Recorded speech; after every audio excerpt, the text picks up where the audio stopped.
For today's eye makeup look, I'm going to show you how to create this look using two eyeshadows. One for the lid and one for the crease. It's a super easy look, so let's get started. So I've already started by priming my eyelids with a little bit of primer. If you don't have an eyeshadow primer, you can always use concealer and a setting powder. This will create a blank canvas for you to work on. However, primer does give your shadow something to hold on to, so that's why I prefer primer over concealer.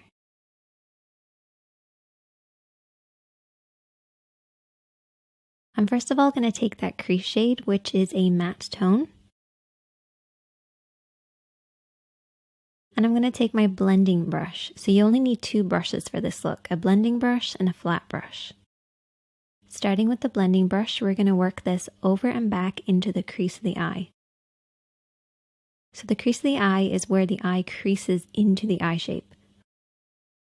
We're going to start on the outer corner and blend this over and back in this area. I like to keep my eyes open so I can see the shape that I'm creating, making sure the depth of color is right at the lower point of the crease, blending upwards towards the brows and pretty much disappearing as it gets to the brow area.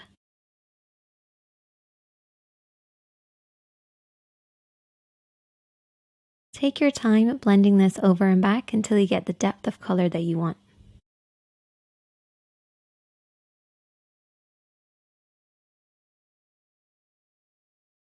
And then I'm going to take my lid shade. And whenever I'm applying anything that has a little bit of shimmer, I use a flat brush to apply it. The reason I use a flat brush is it helps the shadow to glide on, particularly with metallics or anything with shimmer or glitter. It just helps them to really hold on to the lid and glide and create that nice glossy look.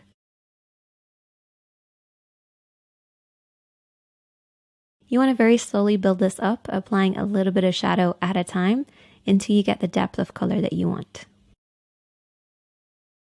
You also want to pay close attention to the lash line because this is where you want the majority of the shadow to be, blending upwards until it reaches the crease. If you have harsh lines between your crease and your lid, take your brush and slowly smudge between the two. This will help them blend into one another. But don't be afraid to keep blending and applying a little bit as you go along. And I also took that lid shade and applied it underneath the eyes as well. I accidentally ended up applying liner. You might ask me, Sinead, how do you accidentally apply liner? It's because I had a little bit of eyeshadow on my lashes, went to remove it using liner, hit my lash line, and then ended up having to do a very thick line. It's a bit like that meme where you go to do a really thin line and it ends up super dramatic.